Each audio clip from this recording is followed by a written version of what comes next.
안녕하십니까. 스텝스TV 한사입니다.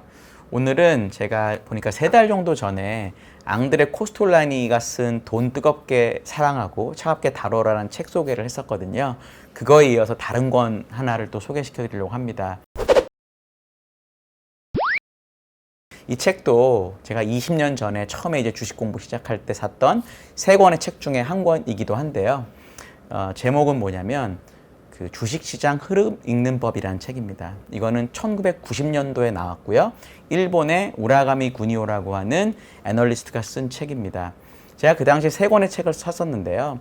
이 앙드레 코스톨라니의 책은 뭐냐면 멘탈, 투자의 기본적인 철학을 좀 배우는 책이라고 생각해서 샀고요. 이 우라가미 군요의 책은 시장의 전체적인 흐름, 소위 말하는 탑다운이라고 하죠.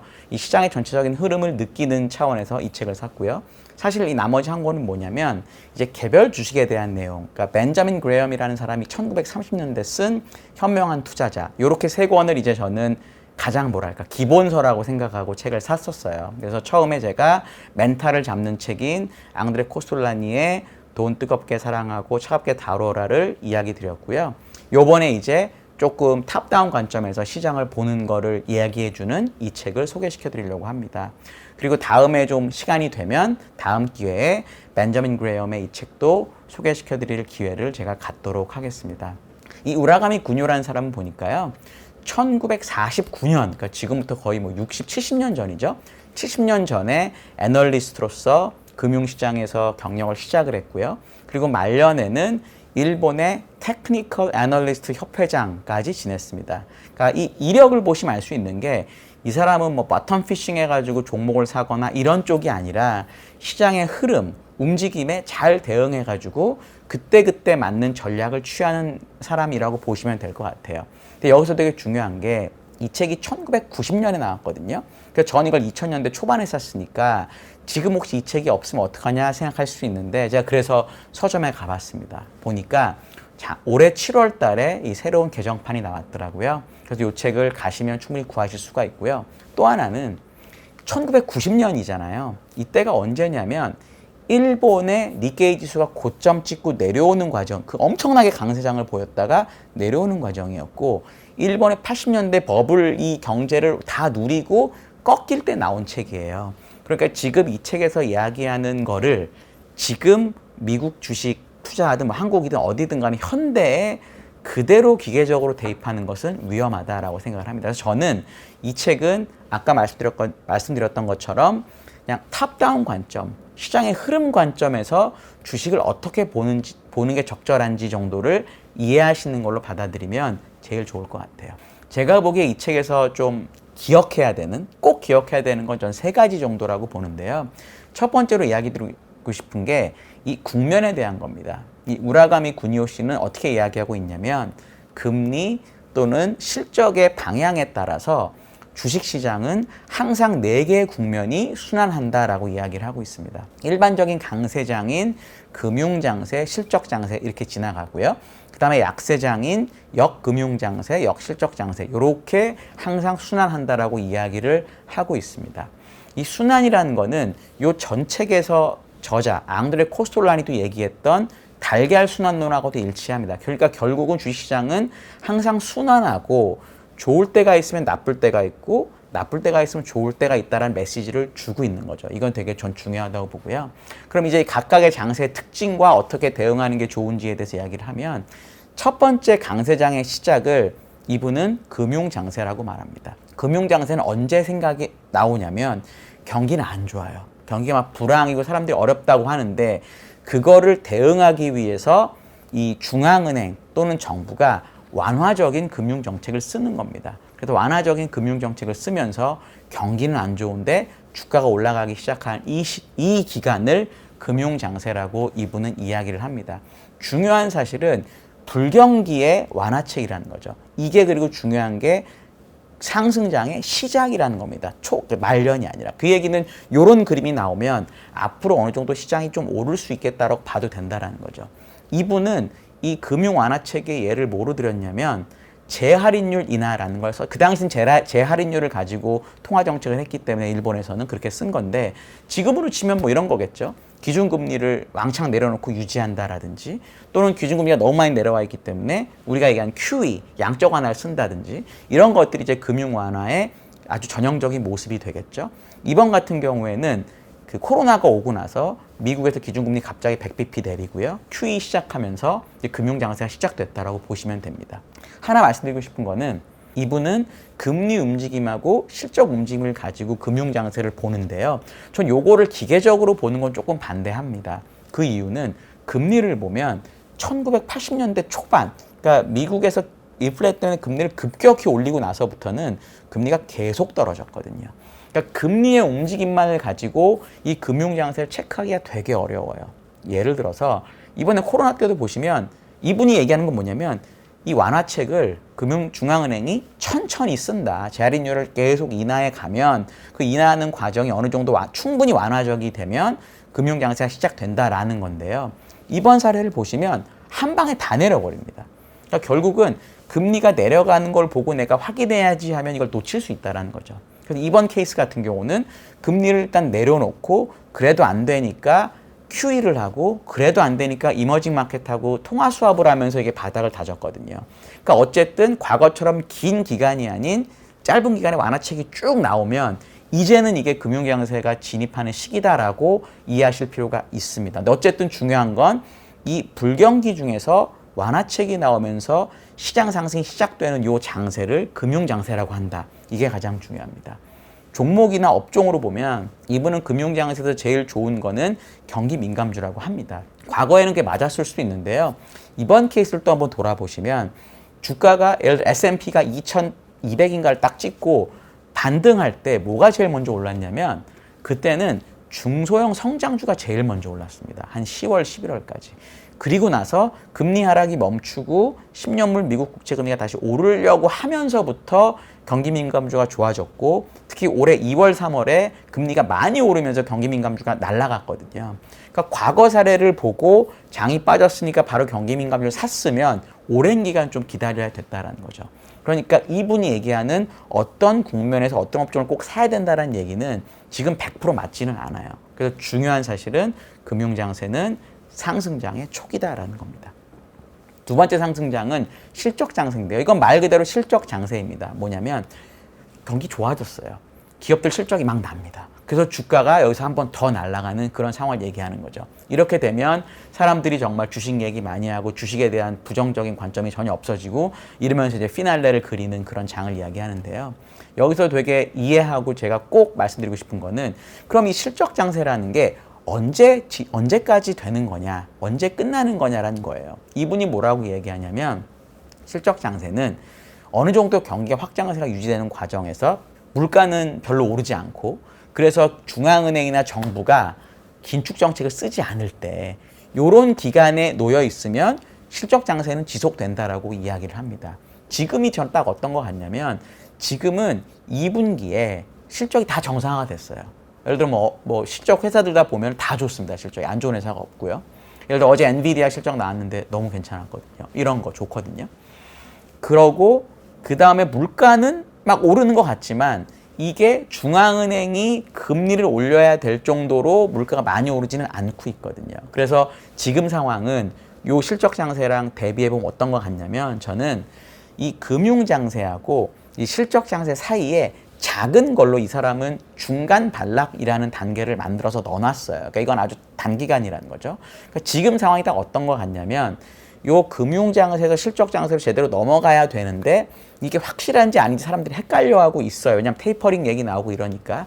그러면서 나타날 수 있는 중간 단락 기간이라고 보시는 게 저는 가장 합리적인 것 같아요. 그래서 요 기본적으로 이 실적장세는 가장 주가가 많이 오르는 기간이기도 한데 언제 끝나냐면 중앙은행이나 정부가 물가 상승을 견디지 못하고 뭔가 긴축 정책을 세게 쓰기 시작하면 이때 실적 장세가 끝난다. 이렇게 보시면 됩니다. 약세장은 두 개가 있는데요.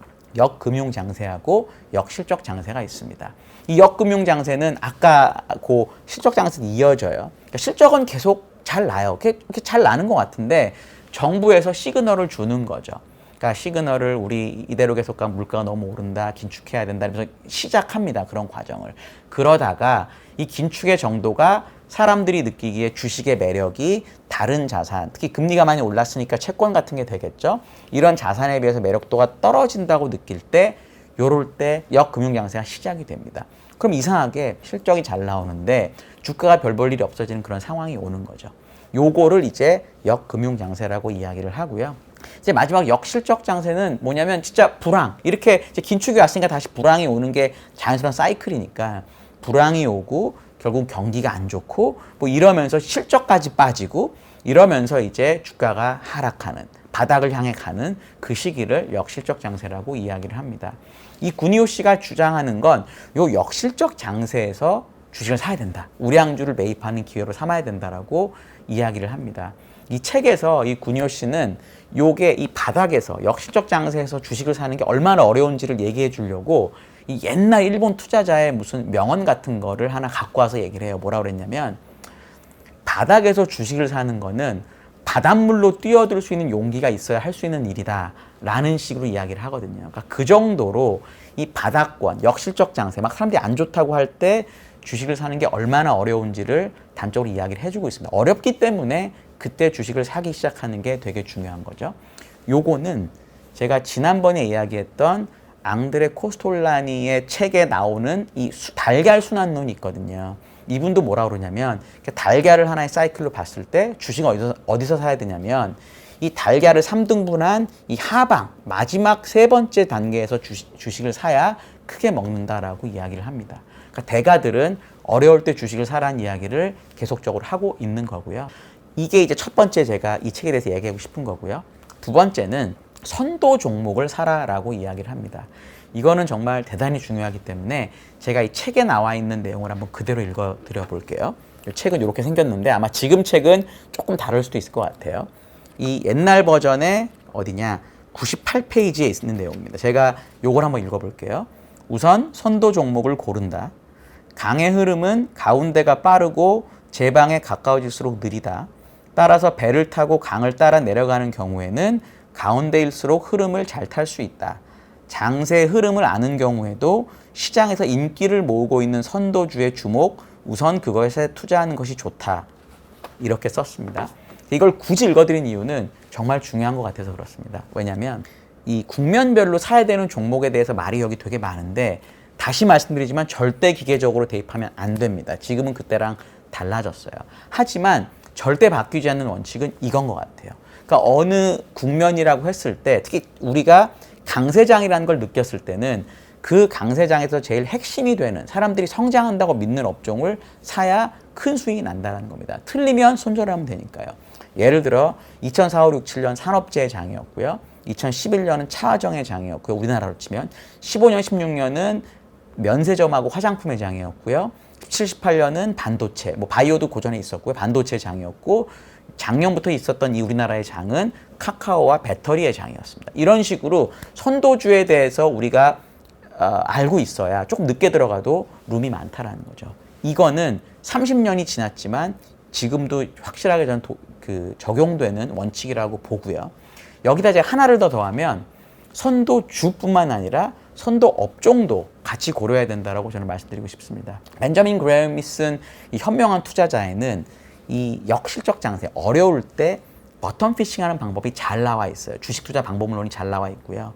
이 책에는 그러니까 이 사람은 결국 그런 거에 대한 이야기는 없지만 어려울 때 또는 장이 잘 갈 때 선도주, 선도 업종을 사야 된다라는 확실한 메시지를 주고 있습니다. 세 번째는 뭐냐면 리스크 관리라는 차원. 리스크는 회피하는 게 아니고 관리하는 거죠. 리스크를 관리하기 위해서 최대한 기본을 지키라라고 이야기를 하고 있습니다.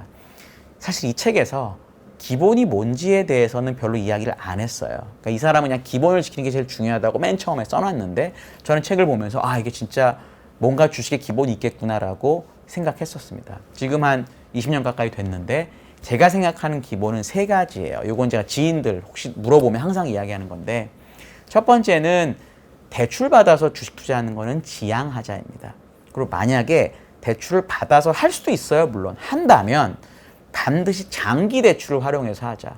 예를 들어 무슨 뭐 미수나 이런 신용 이런 단기로 하지 말고 장기 대출을 써서 자기가 확실하게 생각하는 종목을 하는 것까지는 뭐 공부를 많이 했다면 인정할 수 있다라는 거죠. 왜 그러냐면 제가 A라는 주식을 샀어요. 예를 들어 100원에 샀습니다. 저는 200원 갈 것 같아서 샀어요. 근데 100원에서 200원 이렇게 가지 않습니다. 막 이렇게 갈 거예요.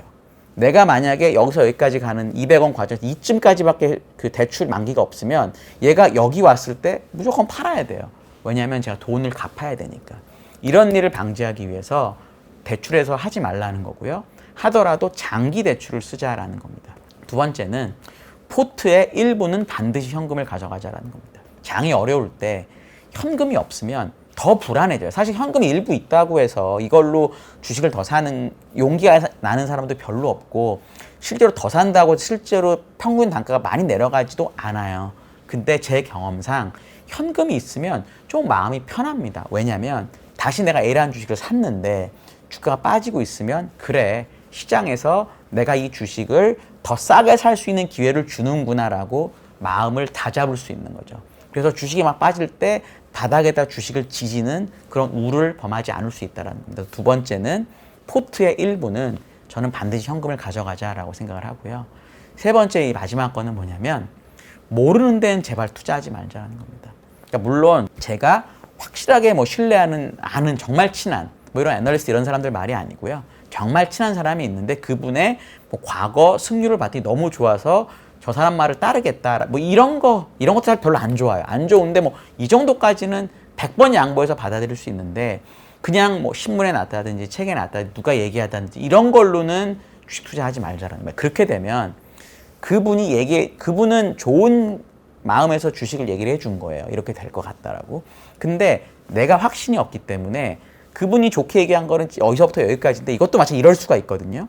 그럼 내가 확신이 없으면 여기 언저리에서 반드시 주식을 지지게 되어 있습니다.